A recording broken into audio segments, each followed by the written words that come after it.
Hi, so now we're going to show you a few ways to make and retrieve calls using the history and the directory functions on the T31G handset. If we take a look at the handset, you can see you've got these history button, directory, and there's a navigation panel that you use to navigate these. Let's try and have a look at the history. This will show you all the calls that have come in. If you use the navigation button, you can scroll to see missed calls, placed calls, or received calls. You have the option at any time, if you want, to clear these lists, or you can add these people to your contacts. Now let's have a look at the directory. If we press the directory button here, you can see a list of all the people in the organisation and their extension numbers.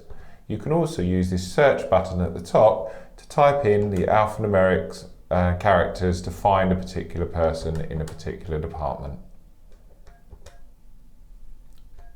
If you found the person you want, simply press the call option or lift the receiver to make a call.